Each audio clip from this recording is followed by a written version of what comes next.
Dear friends, welcome to the fifth course in the Journalism and Mass Communication program dealing with an overview of Indian culture. In the previous discussion on this topic, we had tried to understand what was meant by culture, what it signified, and the major influences on Indian culture in history. It is agreed that the term culture refers to the complex collection of knowledge, folklore, language, rules, rituals, habits, lifestyles, attitudes, beliefs, and customs that link and give a common identity to a particular group of people at a specific point in time. Other essential attributes of culture are that culture is something collective and shared with others. There is no purely individual culture. It must have some symbolic form of expression. It must have a pattern, some pattern, order, or regularity. There is a dynamic continuity over time since culture lives, changes, has a history, and potentially a future, and it may also die. With respect to our area of study, that is mass communication, it is important to remember that cultures could not develop, survive, extend, or generally succeed without communication. If one wishes to study culture, it has to be looked for in spaces such as households and habitats, or in people and human practices such as socially patterned behavior, or in things such as texts, manuscripts, or artifacts, etc. All social units develop a culture. Even in the relationship between two individuals, a culture develops over time. In friendship and romantic relationships also, for example, the partners develop their own history, shared experiences, language patterns, rituals, habits, and customs that give that relationship a special character, a character that differentiates it in various ways from other relationships. That is what culture is all about. Groups also develop cultures composed of the collection of rules, rituals, customs, and other characteristics that give an identity to the social unit. Organizations also have cultures, often apparent in particular patterns of dress, layout of workspaces, meeting styles and functions, ways of thinking, talking about the nature and directions of the organization, leadership styles, and so on. The most rich and complex cultures are those that are associated with a society or nation. And the term culture is most commonly used to refer to these characteristics, including language and language usage patterns, rituals and rules and customs. A societal or national culture also includes such elements as significant historical events and characters, philosophies of government, social customs, family practices, religion, economic philosophies and practices, belief and value systems, and concepts and systems of law. It is also important here to realize that culture and religion are not necessarily one and the same, although one may have led to a few aspects of the other and vice versa. Thus, any social unit develops a culture over a period of time, whether the unit is a relationship, a group, an organization, a society, and even a nation. This culture shows itself in the way the members of the social unit interact among themselves, as well as in the way they interact with others outside the unit. Needless to say, this expression shapes to a great extent the level of relationship that particular unit evolves with other units. At this point, it is important to understand what is meant by heritage. The concept of heritage is not a static one and has undergone changes over the years, particularly during the last 2 centuries. The Hague Convention, adopted by the UNESCO, the United Nations organization dealing with cultural issues, in 1954, is perhaps the first international agreement on the subject of heritage and cultural property.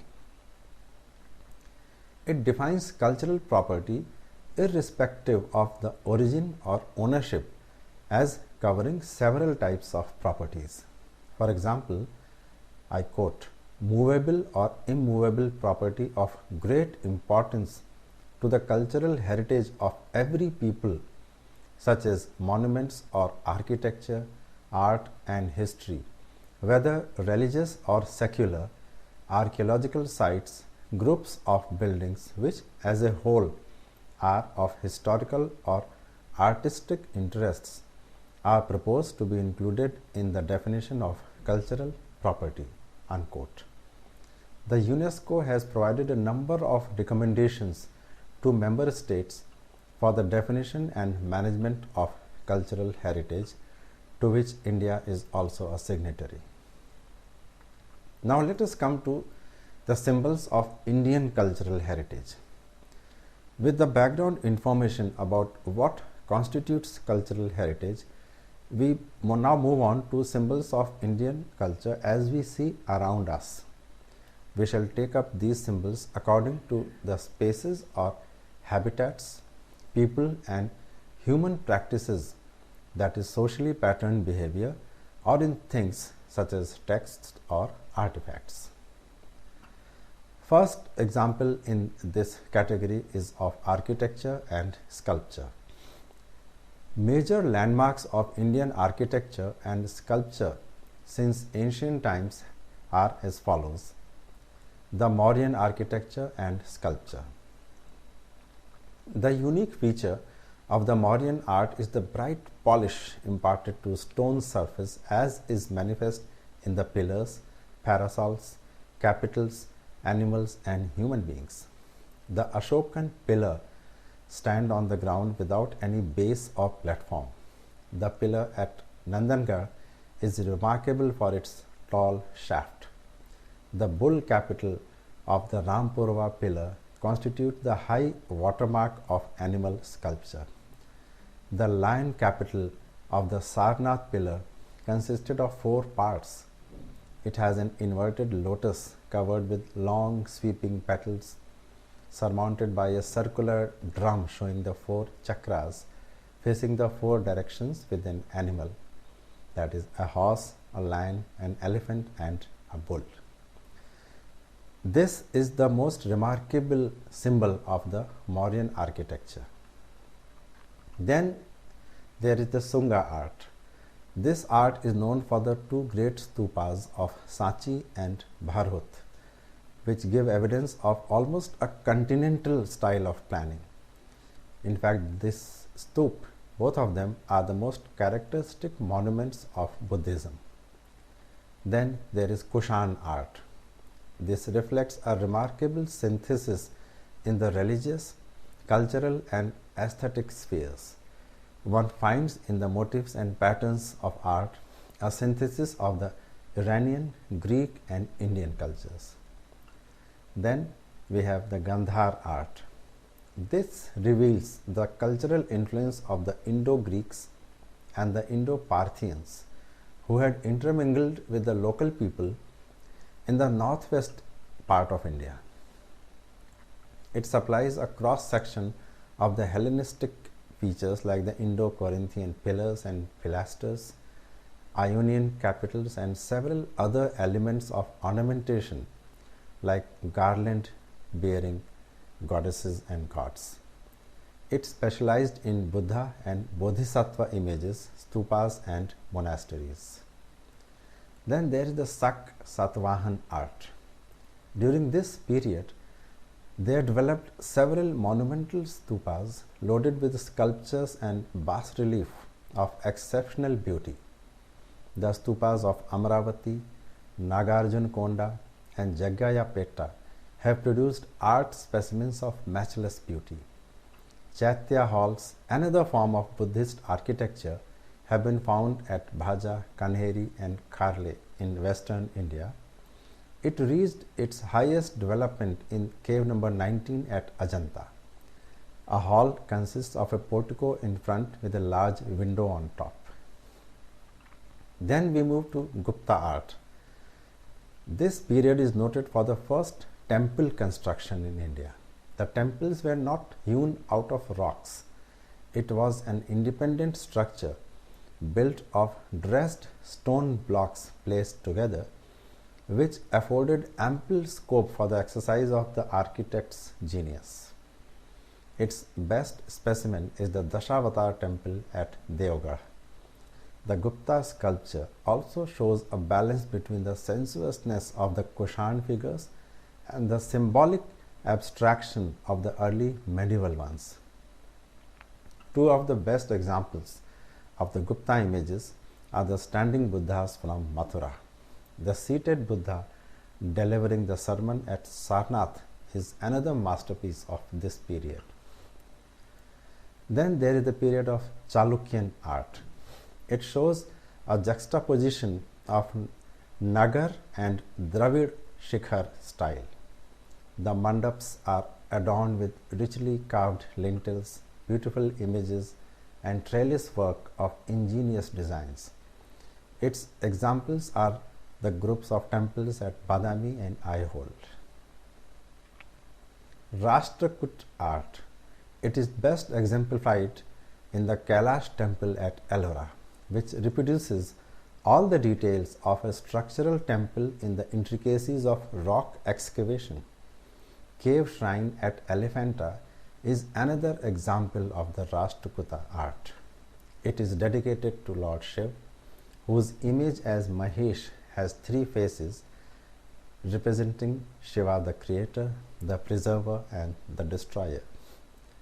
Pallav art. Its hallmark is the cave and temple architecture. The rock cut caves display many splendid sculptures. The 5 monolithic temples known as Rathams belong to the reign of Mahamal, the great emperor.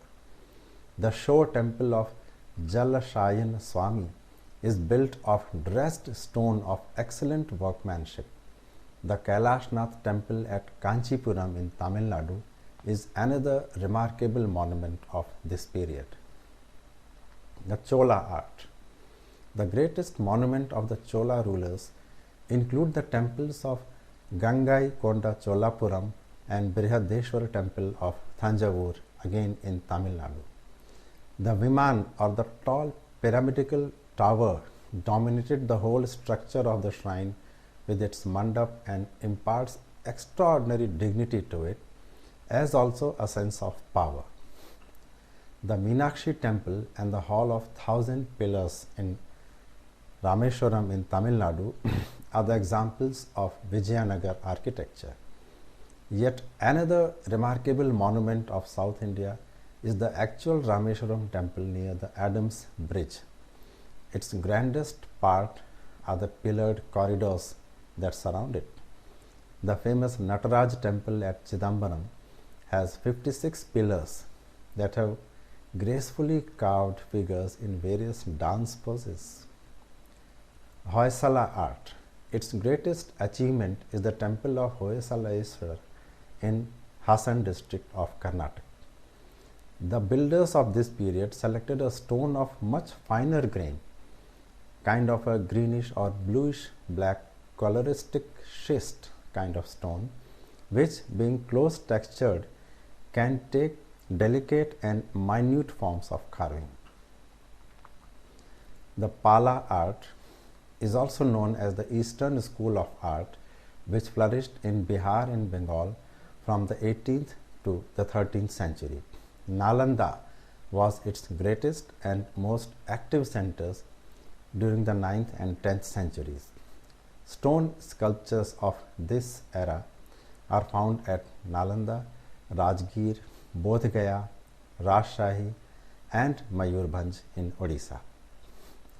The Odishan art is just Indo-Aryan in character, illustrating the curvilinear Nagar Shikhar on the main sanctuary and a series of pyramidal stories. There are no pillars in the Odishan temples. Its specimens include the Lingaraj temple, the Rajarani temple, and the Sun temple at Konark. Chandela art. The Chandela rulers built groups of temples at Khajuraho dedicated to Lord Shiva, Vishnu, and Jains. These were built during the 950 to 1050 AD. They all stand on high terraces. There are a great series of female forms sculptures in a double or triple row, all of exquisite workmanship and almost inexhaustible designs. Among the main shrines of Khajuraho, the temple of Kandareya Mahadev is the largest. Then we come to Indo-Islamic monuments. The Indo-Islamic monuments in India comprise mosques, mausoleums, palaces, citadels, and cities. Their special features include the dome, the arch, the perforated jali work, the inlay decoration, as well as artistic calligraphy. The Muslim features of architecture were finely blended with those of the Hindu style of architecture. The purely Hindu motifs of lotus, pitcher, and elephant were freely used in Mughal architecture. The Taj Mahal at Agra may be regarded as the culmination of architectural synthesis of India. Other important specimens of the Indo-Muslim architecture include the Qutub Minar, the Quwwatul Islam Mosque, the Alai Darwaza, the Panch Mahal in Fatehpur Sikri, the Jama Masjid, the Buland Darwaza, the Agra Fort, the Allahabad Fort, the Red Fort at Delhi, Diwan-e Aam and Diwan-e Khas, Sher Shah's tomb in Sasaram, Itmaduddaullah's tomb at Agra, and the Gol Gumbaz at Bijapur. The sixth shrine, the Golden Temple in Amritsar, was also built during this period. Its typical features are the multiplicity of the chhatris. During the British colonial rule, the English style did not manifest itself in any way comparable with the glorious phase of the past architecture. Among the edifices of the Victorian era, the most significant is the Victoria Memorial Hall at Kolkata.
The next symbols we take up is painting. As an art form, painting influenced India from very early times, as is evident from the literary sources and also from the remnants discovered later. It has two forms, murals and miniatures. Murals are huge works executed on the walls of solid structures. Its examples are paintings on the walls of Ajanta and Bagh caves and on the Kailash Nath temple. The subjects of the paintings in Ajanta and Bagh relate to decoration, figure portraiture, and topical narration. The decorative designs include patterns and scrolls and figures of animals, flowers, and trees. Of the portrait figures, the central ones are those of the various Buddhas and Bodhisattvas. Miniature paintings are those executed on a very small scale on such perishable materials such as paper and cloth, etc. The Mughals, led by Emperor Akbar, introduced their own style with Persian inspiration. It was an art primarily of book illustration and portraiture depicting various scenes of the court and palace life. The Mughal paintings reached their acme, their pinnacle, in the reign of Jahangir. He was passionately fond of animals and birds, of which many masterpieces were at his command, painted by Ustad Mansoor. The Rajput school of painting flourished in the 16th to 17th centuries. It has two branches, Rajasthani and Pahari. The themes of Rajasthani miniatures are based on the cycle of Krishna legends, union of Shiv and Parvati, scenes from the Ramayana and Mahabharata, and so on. The theme of the Pahari painting is Krishna at his boyhood pranks and his amours with Radha. It flourished in the sub-Himalayan states of Jammu, Chamba, Kangra, Kullu, Mandi, and other places of Himachal Pradesh. Similarly, the themes of the Tanjore paintings in deep south are taken from the various stages of the life of Krishna. Other gods are also depicted in these art forms. Madhubani painting is traditionally done by women of the Mithila region of Bihar. It is done on a freshly plastered or mud wall. For commercial purposes, they are also done on paper, cloth, etc., and the theme of most Madhubani paintings is mainly religious. Kalamkari paintings, prevalent near Chennai, are done using a pen. In this kind of paintings, vegetable dyes are used to color the designs applied on cloth. Its themes are largely mythological. Raja Ravi Varma's paintings in the last quarter of the 19th century brought the question of styles into a conscious focus. He employed oil color in painting Indian mythological themes, which at once attained almost worldwide recognition. Toward the end of the 19th century, E. B. Havel pioneered the neo-art movement. He was convinced that Western art would never appeal to the Indian mind, and the best exponent of this neo-art movement was Avanindranath Tagore. Modern Oriental art received great encouragement from a number of distinguished artists like Nandalal Bose, Surendranath Ganguly, Sharda Charan Ukil, Hakim Khan, K. Venkatappa, Asit Kumar Haldar, Shitindranath Majumdar, Abdur Rahman Chugtai, Mukul Chandra Dey, and many others. We now move to the form of music. Music has always occupied a central place in an Indian's imagination. Indian music can be said to have been inaugurated with the chanting of the Vedic hymns in the ancient times. There are references to various string and wind instruments, as also several kinds of drums and cymbals in the Vedas. The term rag, on which Indian music is based, was first discussed at length in Brihadesi, a 10th century work attributed to Matang. The rag is essentially an aesthetic rendering of the 7 musical notes. Each rag has a specific flavor and mood. Tal binds together the music. It makes possible a lot of improvisations between beats and allows complex variation between each cycle. With the help of the rag, tal, and infinite shrutis, Indian musicians have created a variety of feelings. The Indian musical tradition has two dominant strands, the Hindustani music and the Carnatic music. Both have some common features as their heritage and philosophy, but the essence is the same. However, the rag and their articulation are usually very distinctive between the two.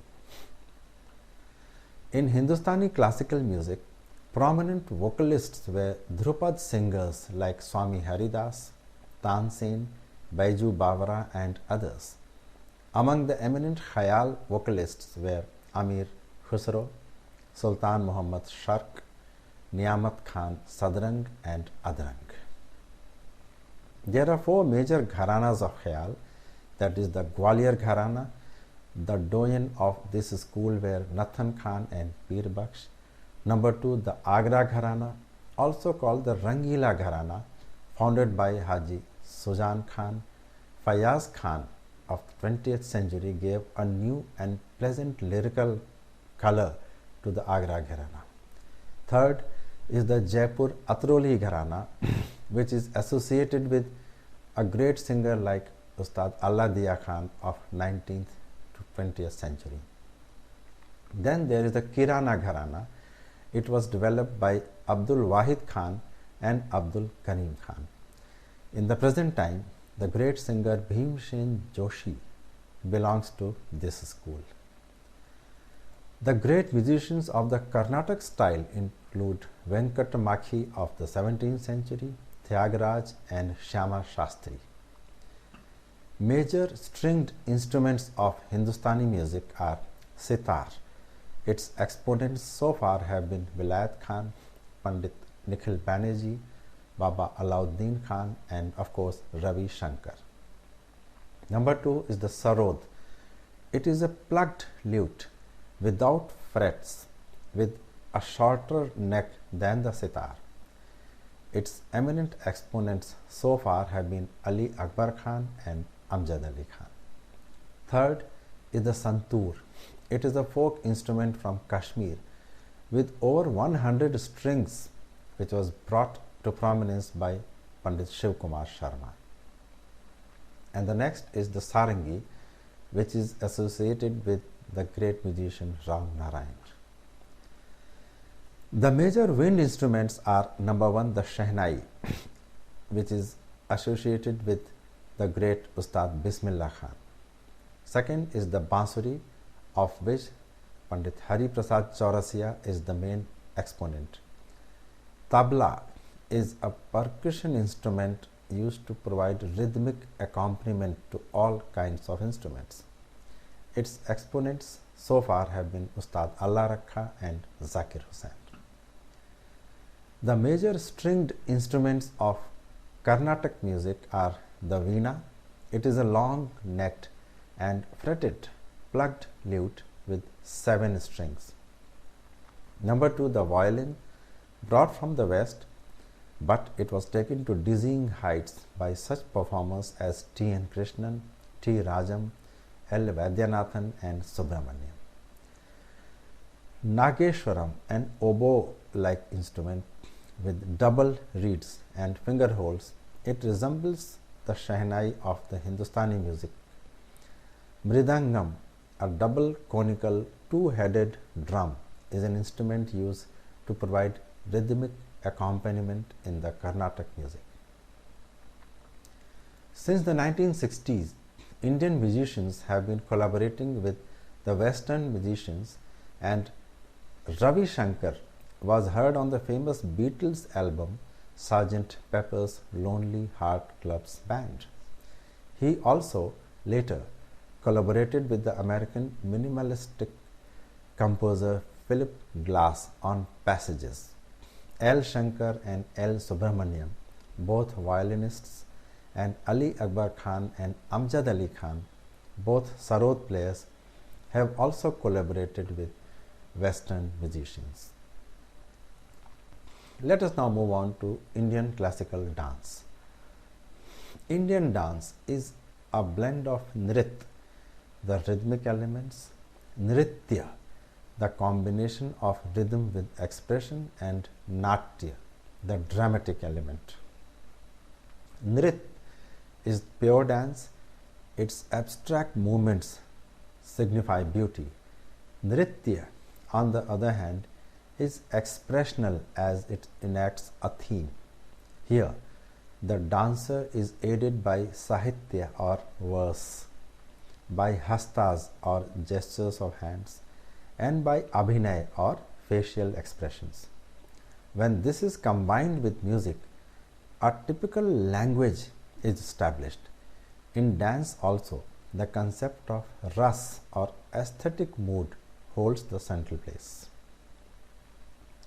Most Indian dance forms take their themes from India's rich mythology and folk legends.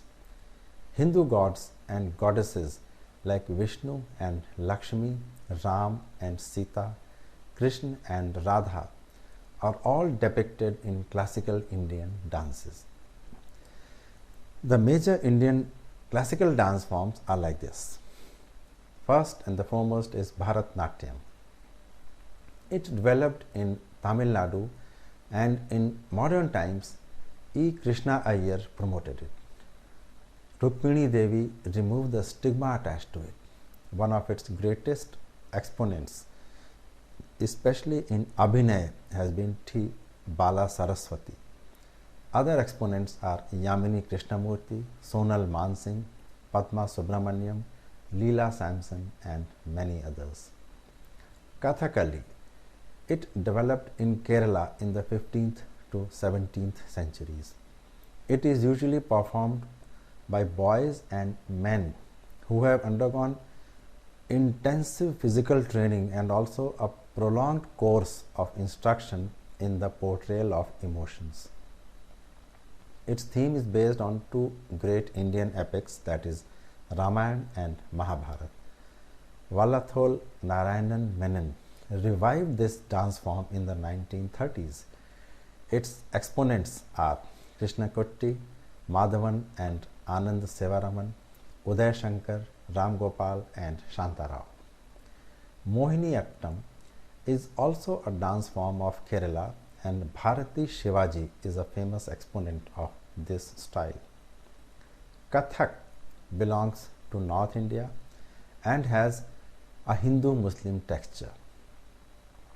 The Kathak was a storyteller, a teller of Katha, and was a versatile actor, musician and dancer who addressed himself directly to the audience. The singer-dancer revived this dance in 1938. Its exponents today are Damayanti Joshi, Bharati Gupta, Kumudini Lakhia, Gopi Krishna, Sitara Devi, Birju Maharaj and Uma Sharma. Odissi is a dance form from Odisha which reflects the ambience of that state, the philosophy of Lord Jagannath and the sculpture of the 13th century Sun Temple of Konark. Its revival in modern times is credited to Kali Chandra Kalicharan Patnaik. Indrani Rahman established its artistic value all over India and abroad. Its other exponents are Sonal Mansingh, Minati Das, Priyamvata Mohanty and Sanyukta Panigrahi. Kuchipudi. It is a native of Andhra Pradesh and developed sometime in the Bhakti movement days. Lakshmi Narayana Shastri made it a renowned dance form in the 20th century. Noted contemporary exponents are Chinta Krishnamurli, Vempatti Satyanarayan, Yamini Krishnamurti and Raja and Radha Reddy. Manipuri, it is a dance from Manipur which derives its theme from Hindu epics and mythology. Rabindranath Tagore's efforts restored the dance's original value when he started its teaching in Shantiniketan. The renowned exponents of this dance form are the Jhaveri sisters, Rita Devi, Sarita Mehta, Nirmala Mehta, and Thambal Yaima. In modern times, a synthesis of Indian and Western dance has also emerged. In fact, such a synthesis or fusion has happened with almost every cultural aspect, be it music, theatre, or art. In dance, Western dance forms have been effectively used by some performers who have been traditionally Indian in their approach. The international collaboration in this area is most spectacular in staging of ballet dances based on the epics Ramayana and Mahabharata, often given a new meaning by British, French, or other Western directors.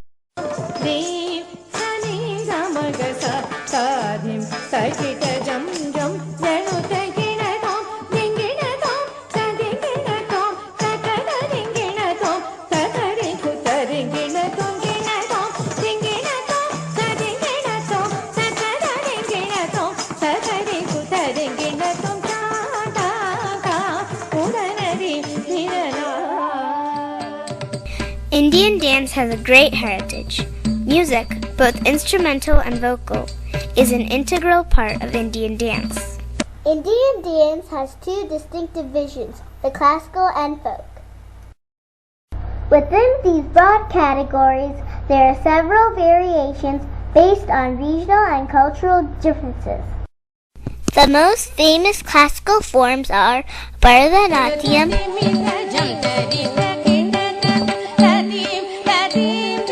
Kathakali,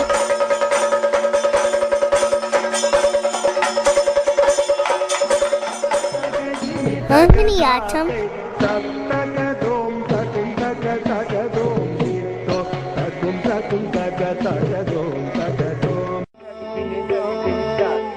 Odissi,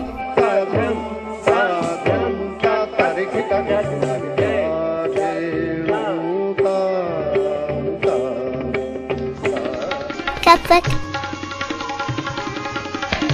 Ding ding, tak tak tak tak tak tak tak sadi kattedalo.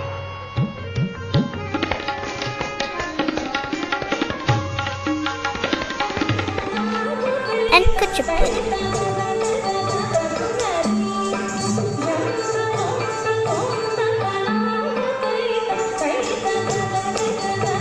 Apart from the classical forms, India is particularly rich in folk dances, which speaks for its diversity.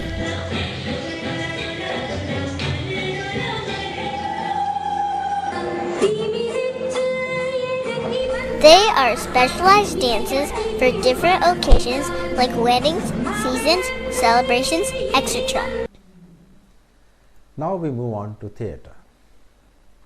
More than an art form or a symbol of culture, theatre is actually considered a part of our lives. It is cited to be the source of all cultural activities of a society and verily a reflection of the customs, rites, and rituals of the people. In fact, very often it is difficult to establish the precedence of the two. In traditional folk theatre, the movements, language, recitals, etc. are drawn straight from societal practices and behavior patterns, and people in other, more modern parts of the society consider the depictions an honest portrayal of actual cultural practices. In present-day Indian society, there are several gestures and movements in people's lives that owe their origin to classical theatre. Newer and more recent branches of the performing arts have also drawn inspiration from classical and traditional theatre. Theatre has also been reflective of the social practices, taboos, and indulgences.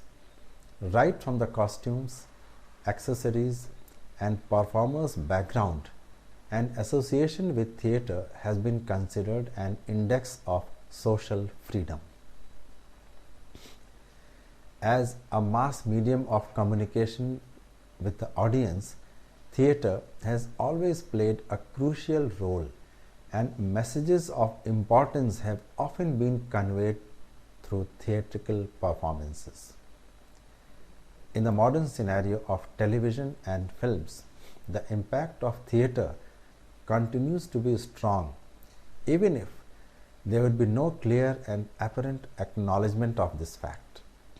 Everything from costumes to dialogue delivery, extravagance, accessories to the basic script, everything draws heavily from traditional and modern theatre. Very few of the performers, though, would acknowledge their theatre background as being responsible for their success, as most would not actually be having one. But there is no denying the fact that theatre gives the confidence, expressions, mental agility, and physical movements that are so essential for making one's presence felt in television and films today. History and evolution of theatre. The tradition of theatre in India is nearly 5,000 years old. The earliest book on the subject anywhere in the world was called Natya Shastra, written in India by Bharat Muni. It is supposed to have been written sometime between 2000 BC and the 4th century AD. Initial theatre activity in India was confined to the narrative form, with recital, songs, and dance being integral parts of any theatre presentation. The art was patronized by the ruling elite out of a love for the performance and as a means to end or break the tedium of life. Ancient writings talk about there being Rang Mahal or Rang Shala. These were performing halls in palaces where kings and rulers used to watch performances by the Darbar performers. The emphasis on narrative elements made theatre essentially theatrical right from the beginning. That is why the theatre in India has encompassed all the other forms of literature and fine arts into its physical presentation.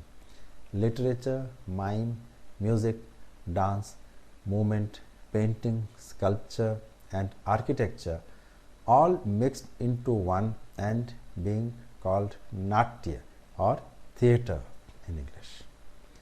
There is a basic difference between theatre in India and in the West. Theatre in the West presents life as it is, whereas in India it presents life as it should be. Theatre in India can be divided into three distinctive phases: the classical period, the traditional period, and the modern period. In the classical period, the writing and practice of theatre were based on rules, regulations, and modifications mentioned in Natya Shastra. They apply to the writing of plays, performance spaces, and conventions of staging plays. Kalidas and Vishakha Dutt are among the most prominent writers of this era, basing their plots on sources like the epics, history, folk tales, and legends. The audience was already familiar with the story. Therefore, a theatre language required a visual presentation through gestures, mime, and movement. The traditional period of theatre was based on oral traditions and was performed up to the year 1700 AD. Even today, it continues almost in every part of India. Emergence of this kind of theatre is linked with the change of political setup in India, as well as the coming into existence of different regional languages in all parts of the country. The modern period is also linked to the changes in the political setup in India, and the Indian theatre came into direct contact with Western theatre.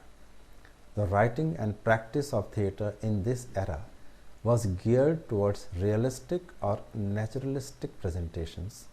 It is no more woven around big heroes and gods, but it has become a picture of common man.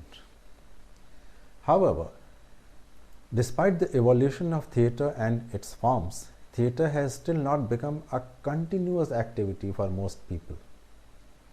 It has never been professional in the true sense of the word, as people have not been entirely dependent on the theatre for their livelihood right from the beginning. It continues to be a part of festivals or such other occasions which are related to entertainment. Linked to this period is the question of the identity of Indian theatre today. There is no single language in which it is being performed. The concept of an Indian theatre has to be seen purely in regional terms.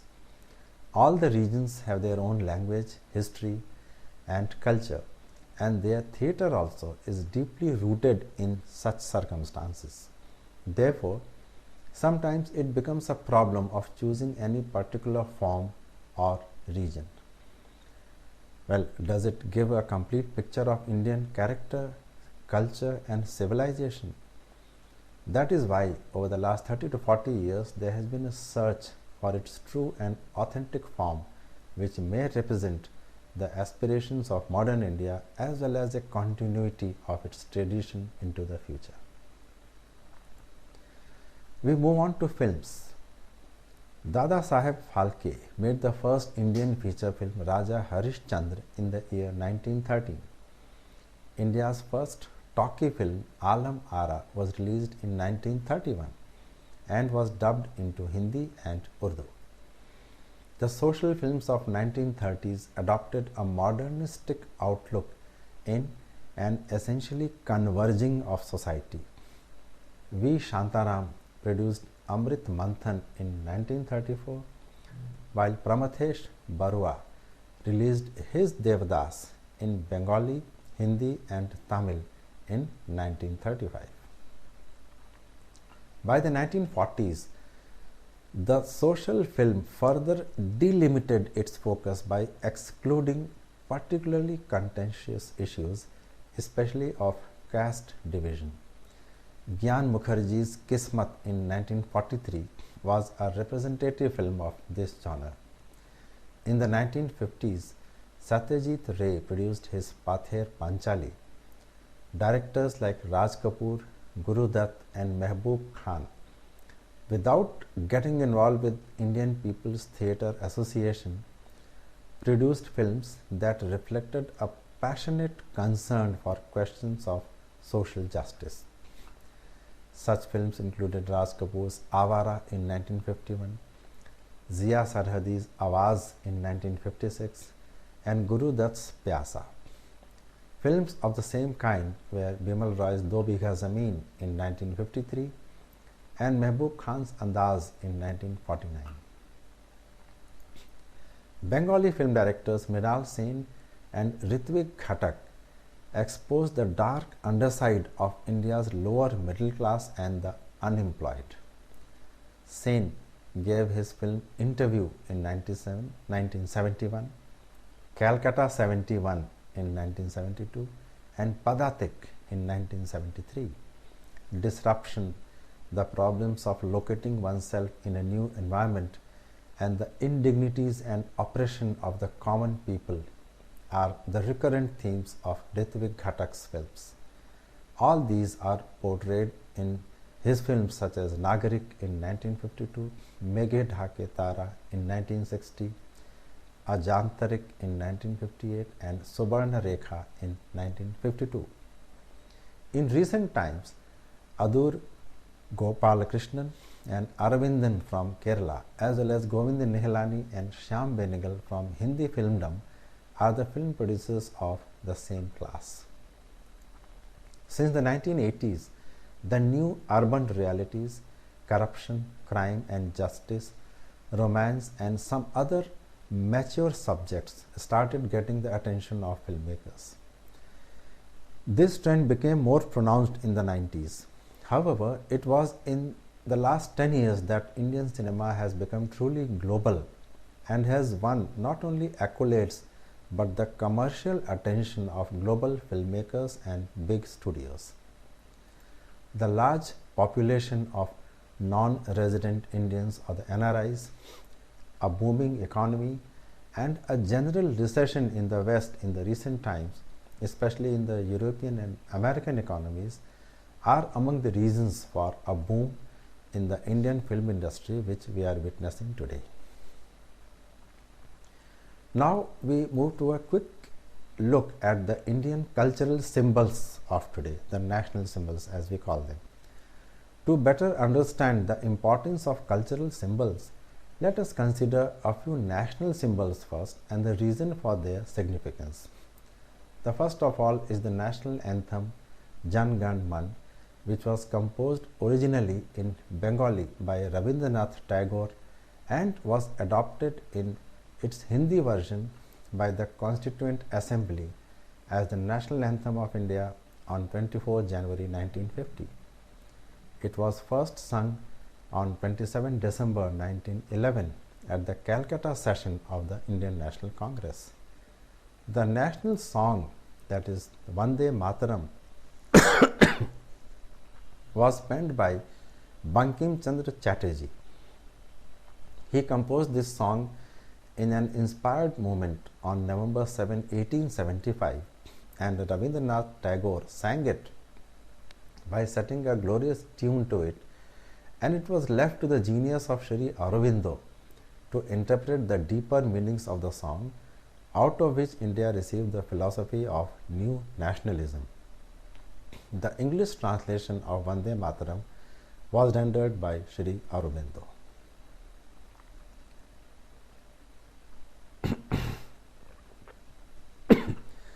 India's national bird is the peacock. The significance of the peacock is attached to the cultures of India, the Far East, ancient Persia, Greek and Christian civilizations. In Hinduism, the image of the god of thunder, rains and war, the Indra, was depicted in the form of a peacock. In South India, peacock is considered as a vehicle of Lord Muruga. The figure of peacock is painted in various Islamic religious buildings. In Christianity, the peacock was also known as the symbol of the resurrection. In India, people believe that whenever the peacock spreads its tails in an ornamental fashion, it indicates that rain is imminent. The national emblem is the Ashok pillar, a symbol of contemporary India's reaffirmation of its commitment to world peace and goodwill. It is a replica of the lion of Sarnath near Varanasi in Uttar Pradesh. The lion capital was erected in the 3rd century BC by Emperor Ashok to mark the spot where Lord Buddha first proclaimed his gospel of peace and emancipation. In the original, there are 4 lions standing back to back, mounted on an abacus, with a frieze carrying sculptures in high relief of an elephant, a galloping horse, a bull, and a lion, separated by intervening wheels over a bell-shaped lotus. Carved out of a single block of polished sandstone, the capital is crowned by the wheel of the law, or the Dharma Chakra. In the state emblem adopted by the Government of India on 26 January 1950, only 3 lines are visible, the 4th being hidden from view. The wheel appears in relief in the center of the abacus, with the bull on the right and the horse on the left, and the outlines of the other wheels on extreme right and extreme left. The bell-shaped lotus has been omitted. The 4 lines, that is one hidden from view, symbolize power, courage and confidence, which rest on a circular abacus.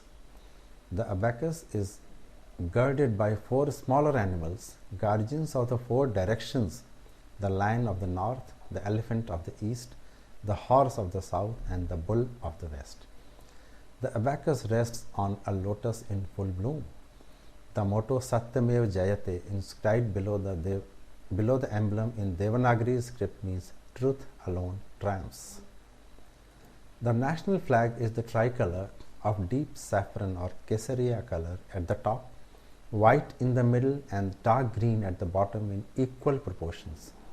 The flag is a horizontal tricolor in equal proportion of the three colors, and the ratio of the width to the length of the flag is 2:3. In the center of the white band, there is a wheel in navy blue color to indicate the Dharma Chakra, the wheel of law, as we find in the Sarnath lion capital. Its diameter approximates the width of the white band and it has 24 spokes. The saffron color stands for courage, sacrifice and the spirit of renunciation, the white for purity and truth, the green for faith and fertility, and the design of the national flag was adopted by India's Constituent Assembly on 22nd July 1947. Its use and display are regulated by a flag code. Lotus is the national flower. It symbolizes purity, beauty, majesty, grace, fertility, wealth, richness, knowledge and serenity. The national tree of India is the banyan or the bargat tree. Because of the characteristic and longevity, the bargat tree is considered immortal and sacred and is an integral part of the myths and legends in India. Even today, the banyan tree is the focal point of village life, and the village council meetings under the shade of this huge shade-giving tree are considered to be sacrosanct. The national fruit of India is the mango, one of the most widely cultivated fruits of the tropical world. Mangoes have been found to be cultivated in India since time immemorial. The famous Indian poet Kalidas sang its praises. King Alexander relished its taste, as did the Chinese traveler Huan Sang. Akbar, the Mughal emperor, planted over 1 lakh mango trees in Darbhanga, known as Lakhi Bagh. The magnificent tiger, the national animal of India, is a rich colored, well-striped animal with a short coat. The combination of grace, strength, power has earned the tiger great respect and high esteem. Indian tigers are famous all over the world and one of the main attractions for the lovers of wildlife. They are the crowning glory and the light of Indian wildlife. Thus, we see that one or the other aspects of Indian culture are an intrinsic part of all our national symbols, related to the way of life of the people in one part of the country or as a whole. The idea is to understand that culture and heritage are not merely symbols, but they signify the deeper meanings of the people's attitudes towards life, work, and values. With this, we come to a close of the discussion on cultural symbols. To recap, we discussed the symbols of Indian culture such as in sculpture, music, dance, theatre, films, and the national symbols of India, which owe their origin to cultural heritage and values. In the next discussion, we shall briefly take a look at the more personal symbols of culture, such as food and eating habits, dressing up and dressing habits, rites, rituals and ceremonies, customs, etc., followed by an overview of the distortion of Indian culture and its reasons. Till then, my best wishes to all of you. Thank you.